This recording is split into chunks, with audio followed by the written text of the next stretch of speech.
doy la bienvenida a todos. Les agradezco a los expositores y a María Dolores la presencia y la organización de este evento. En primer lugar, quería decirles que en nombre de la Cámara de Comercio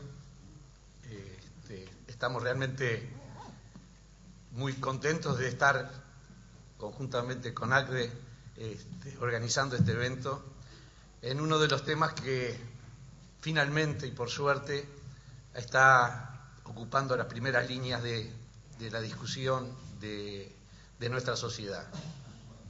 Como ustedes saben, o algunos saben, la Cámara de Comercio estatutariamente tiene dentro de sus objetivos, en primer lugar, velar por el interés general más que por el interés particular.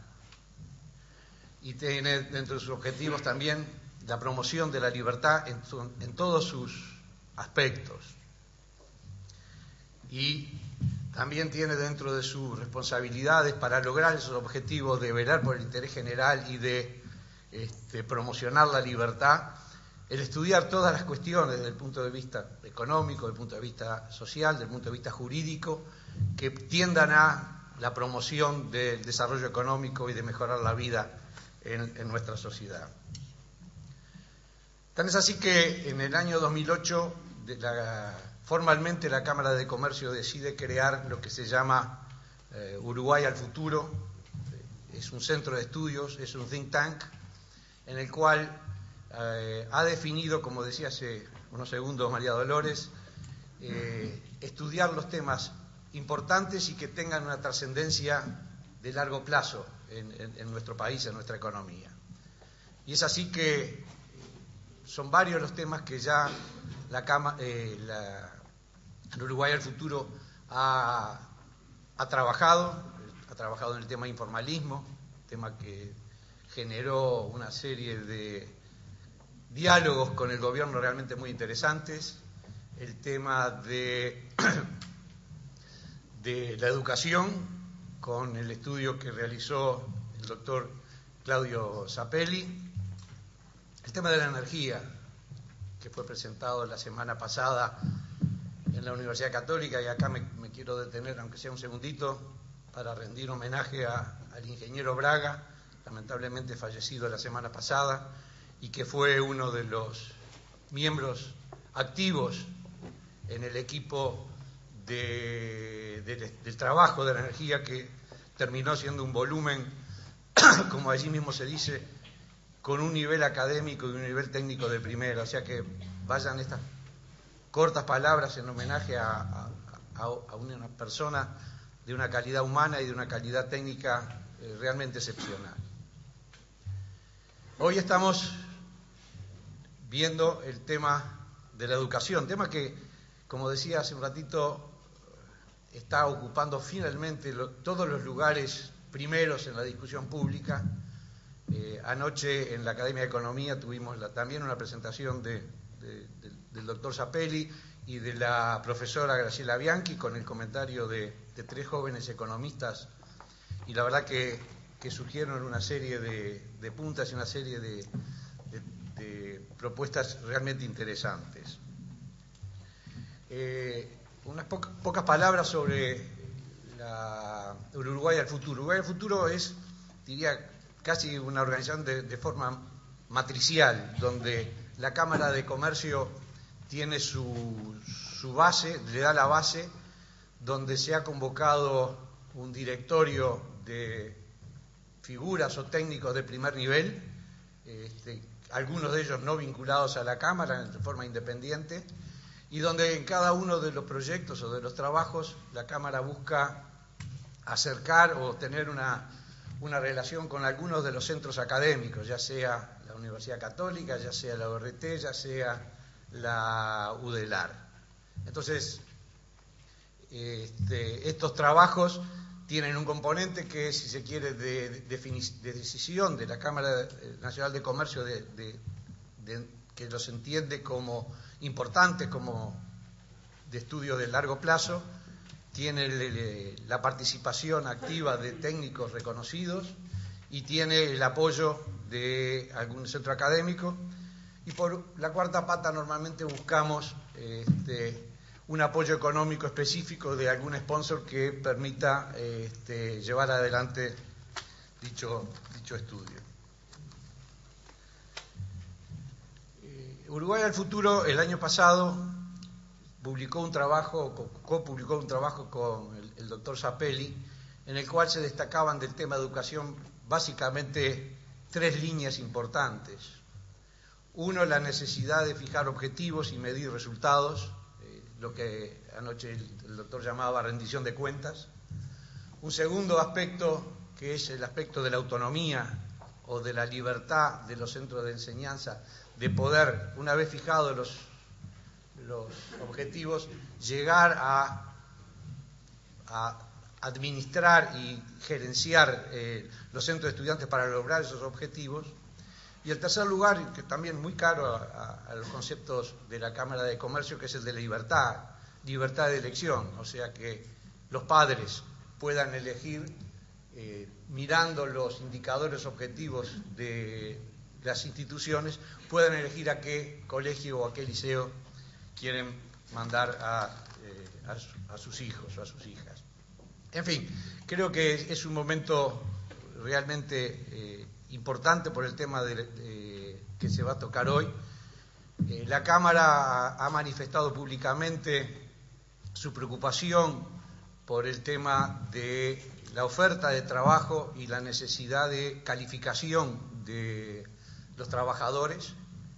Hasta hace poco tiempo los colegas de la Cámara de Industria han hecho el planteo vinculado a la necesidad o a la posibilidad de que personas que se hayan jubilado puedan volver a la actividad, promoviendo lo que se llama la jubilación parcial, y específicamente la Cámara de Comercio, a través de su presidente, Marcelo Lombardi, en la reunión que tuvo con el presidente de la República, le hizo el planteo de la posibilidad del trasiego de funcionarios públicos hacia el sector privado, a los efectos de suplir un poco las necesidades que está teniendo el sector privado en momentos donde tenemos un nivel de ocupación de los más altos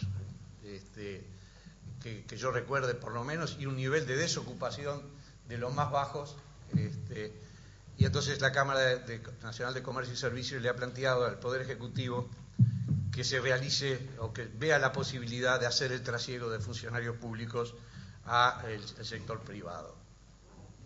Es así que hoy tenemos una discusión, un seminario vinculando directamente educación y trabajo, o rentabilidad de la educación.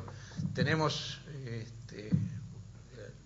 especialistas de primer nivel, el doctor Zappelli, bueno, ya han sido presentados por María Dolores, así que me ahorró la presentación, y estamos muy contentos de de organizar o coorganizar este evento con la Asociación Cristiana de Dirigentes de Empresas. Así que muchísimas gracias, y lo dejo con el presidente de la Asociación Cristiana de Dirigentes de Empresas.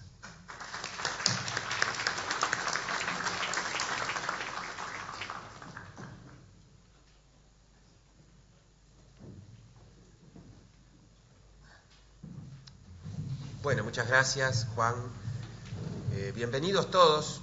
Ya sé que ya les dieron la bienvenida, pero nuevamente bienvenidos los socios de la Cámara Nacional de Comercio y Servicios, los socios de ACDE, los invitados en general. Hoy para nosotros es un punto importante desde el punto de vista de ACDE, porque recientemente mencionaba la economista María Dolores Benavente, mencionaba la visión 2036, el evento o el ciclo de eventos que lanzó ACDE hace prácticamente un mes. En ese ciclo de eventos dijimos que nuestro propósito era identificar consensos, identificar intereses comunes entre los diferentes actores sociales, políticos, económicos. Y a partir de esos consensos promover eventualmente políticas de Estado, promover acuerdos sociales, que creemos que son la base para un desarrollo de la sociedad, para un desarrollo del país. Creo que hay bastantes ejemplos exitosos de países que a través de acuerdos, de países que a través de políticas de Estado llegan a desarrollos mucho más rápidos y mucho más sólidos, más consistentes, que los países que de alguna manera siguen despedazándose o peleándose, partiéndose en pedazos en lugar de unificar esfuerzos. Y en esa primera reunión, que fue en la que participaron 3 líderes políticos de distintas colectividades de primer nivel, ya surgieron elementos comunes, elementos como para poder decir, bueno, aquí tenemos una veta de coincidencias. Y sin duda la educación fue uno de esos temas.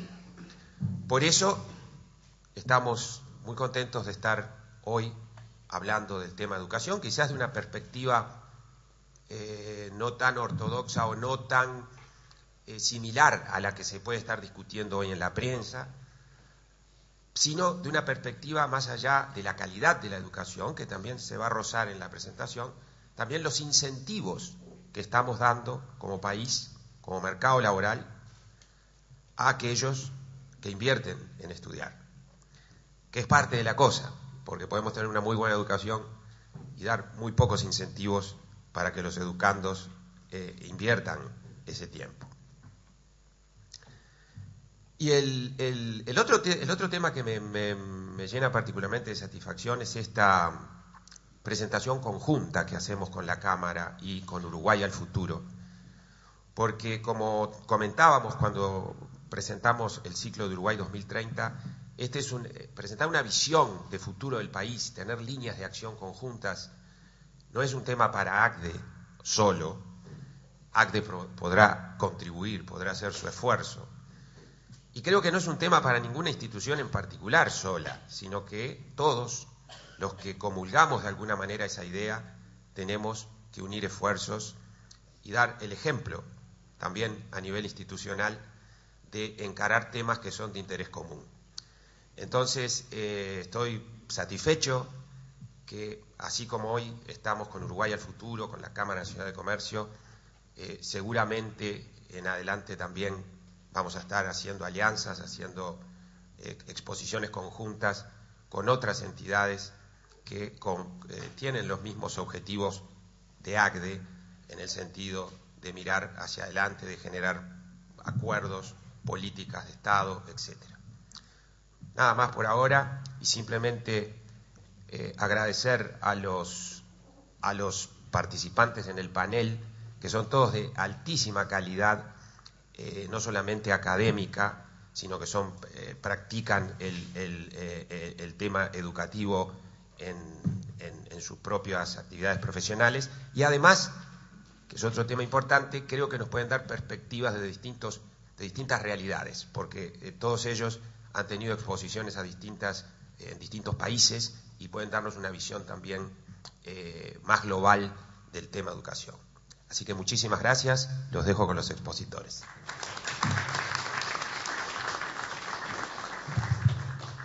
Muchas gracias al presidente de ACDE, al vicepresidente de la Cámara. Y antes de darle la palabra al doctor Claudio Zapelli, les quería decir que en las carpetitas que tienen unas hojitas en blanco para hacer preguntas y después se van a levantar esas preguntas para hacerlo un poquito más ordenado. Sí, claro.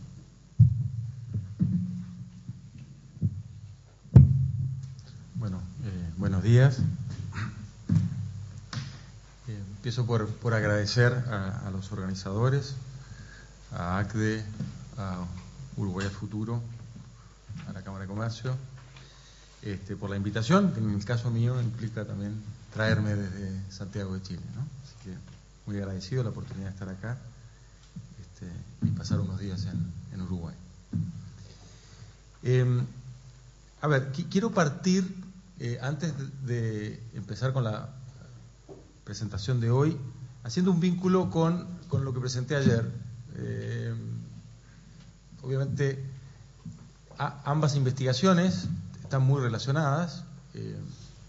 Como decía Juan recién, la primera y la que presenté ayer está vinculado a una investigación que fue financiada por el Banco Mundial y fue hecha en colaboración con la gente de Uruguay al Futuro.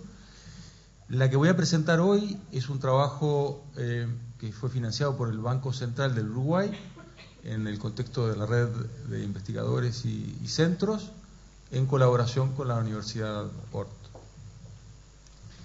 El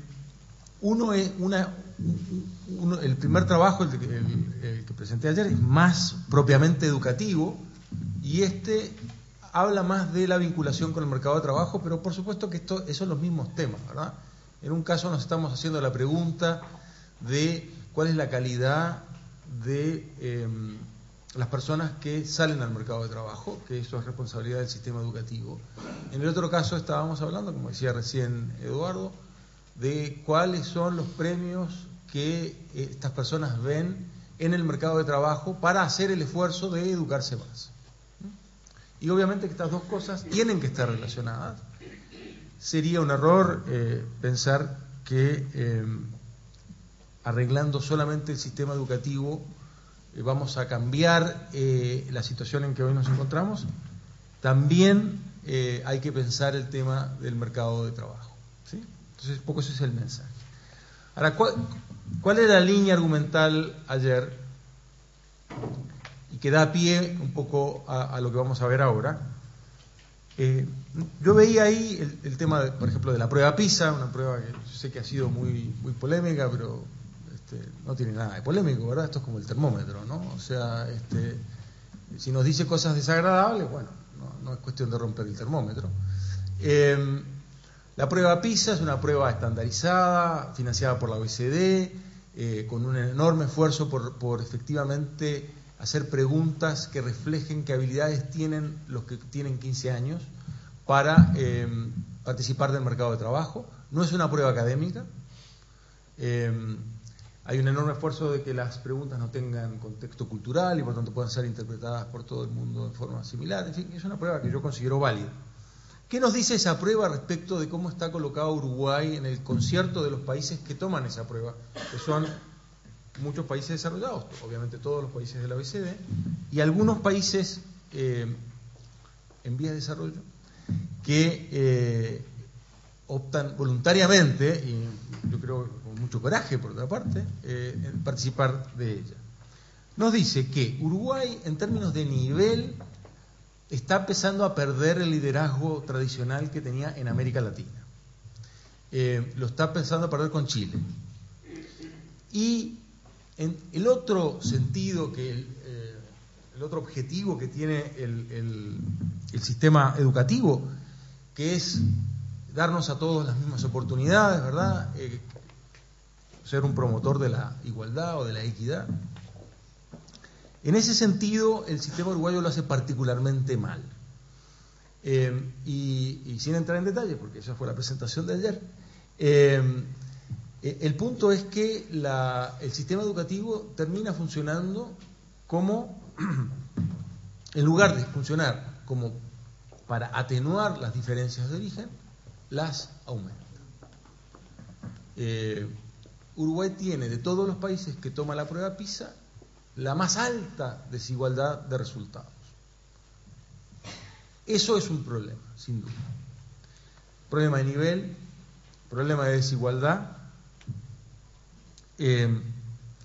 Bueno, y acercándonos a lo que voy a hablar yo, pues si no me voy a pasar en preámbulos, una estadística que ayer la comentamos, que resume mucho de lo que voy a decir y que encuentro que es particularmente preocupante, y por eso parto con ella. Yo voy a hacer una presentación desde un enfoque distinto al que normalmente se usa. Yo he trabajado con ese enfoque en Chile y ahora he estado trabajando con ese enfoque en Uruguay, que es el enfoque de generaciones. Nosotros estamos acostumbrados a ver indicadores sociales para toda la población, que al final termina siendo el promedio, ¿verdad? Por ejemplo, la educación promedio de toda la población. Eso nos cuesta una situación, pero no nos cuenta hacia dónde vamos. Cuando uno mira estos indicadores por generación, o sea, la generación nacida en el 60, la generación nacida en el 70, la generación nacida en el 80, uno ve una película y ve para dónde estamos yendo. Bueno, esos indicadores nos hablan de situaciones que a veces no se ven en los promedios, ¿no? Bueno, los promedios ocultan cosas, todos conocemos el famoso chiste de la persona que se ahogó en la piscina que tenía 20 centímetros de profundidad promedio, ¿verdad? Y ahí yo parto, como decía, con una estadística que es del PNUD, que ayer la comentamos bastante, pero que yo creo que vale la pena enfocarse en ella, que habla de la generación nacida en 1988. Cuando cumplía esa generación 20 años, ¿qué porcentaje de esa generación tenía secundaria completa? Secundaria completa se tiene que completar a los 18, entonces estamos hablando de un plazo superior, ¿no?, para completarla.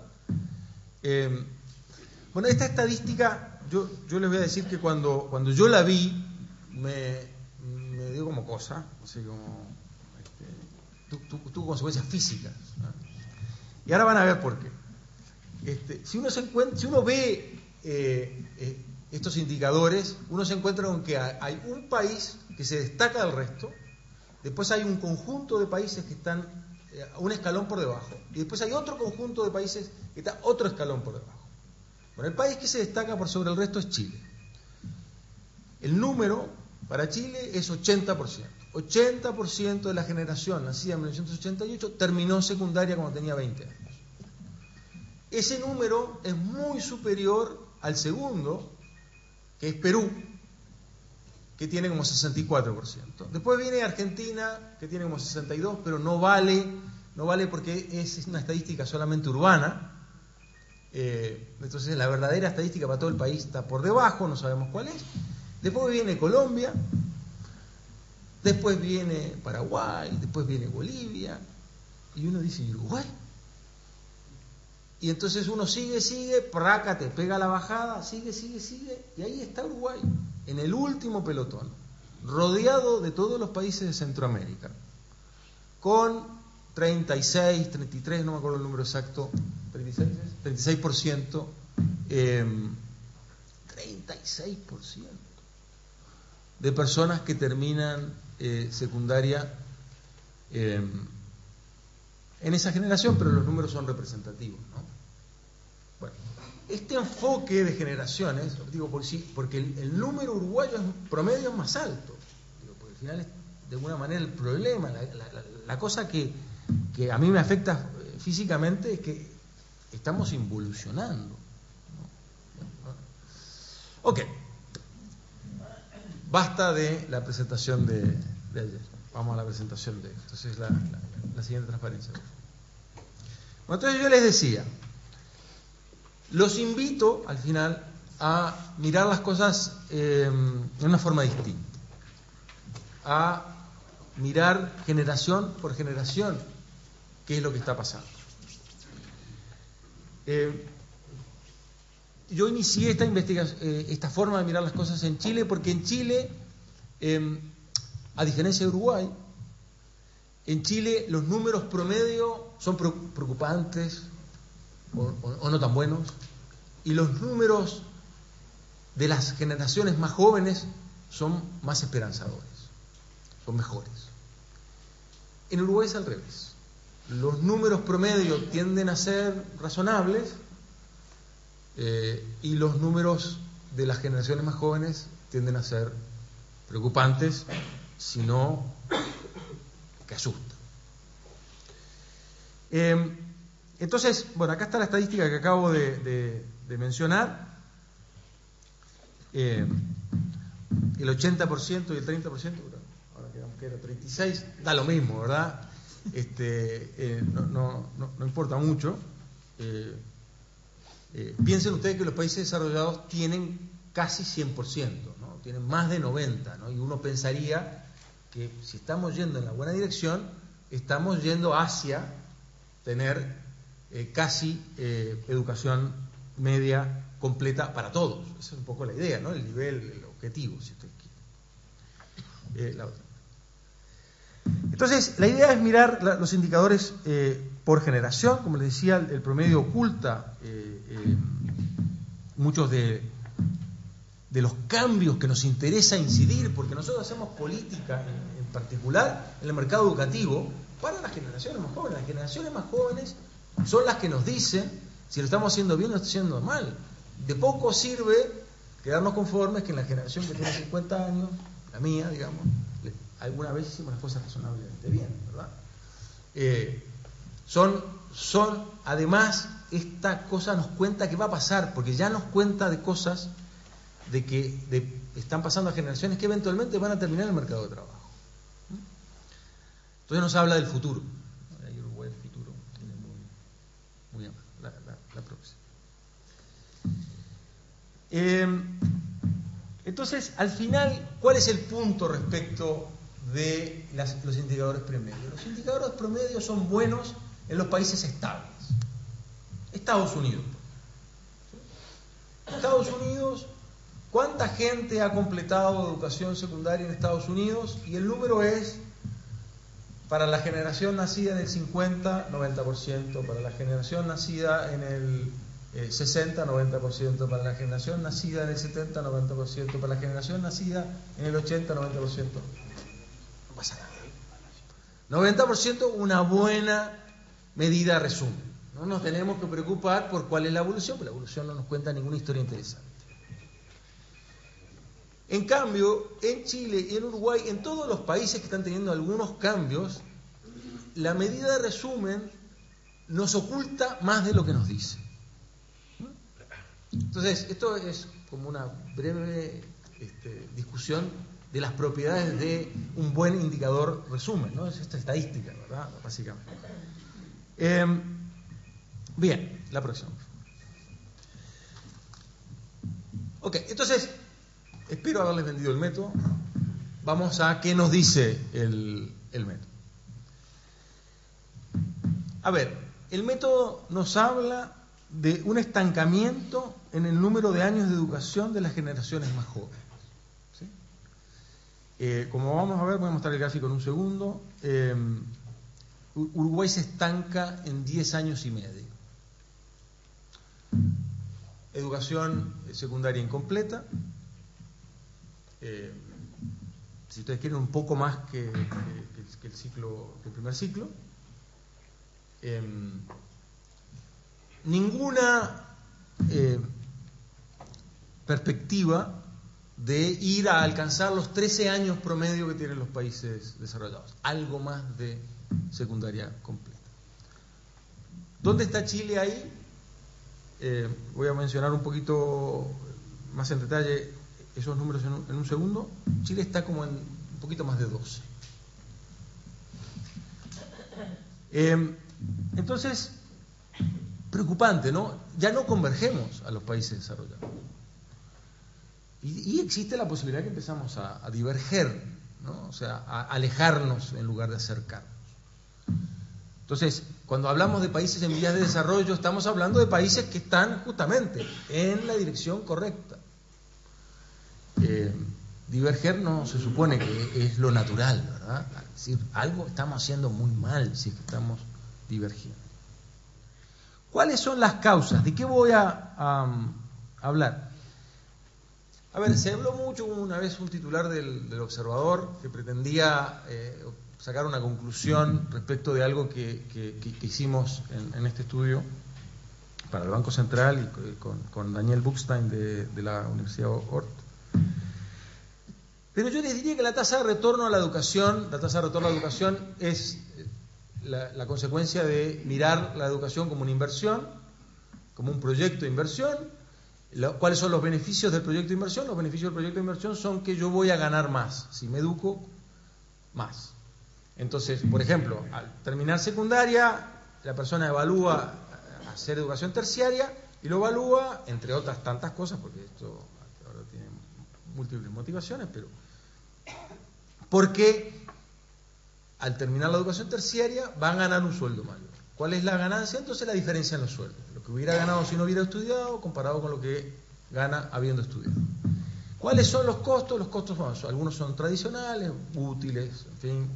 Pero el costo más importante tiende a ser lo que los economistas llamamos un costo de oportunidad, que es el hecho de que yo por estudiar dejo de hacer otras cosas. Entre otras cosas, dejo de trabajar muchas veces y dejo de ganar un sueldo o trabajo en cosas distintas, en que el sueldo es menor. Y ese es el costo. Y entonces relaciono por métodos tradicionales de valor presente, en este caso de la tasa interna de retorno, el flujo positivo con el flujo negativo y obtengo una tasa de retorno.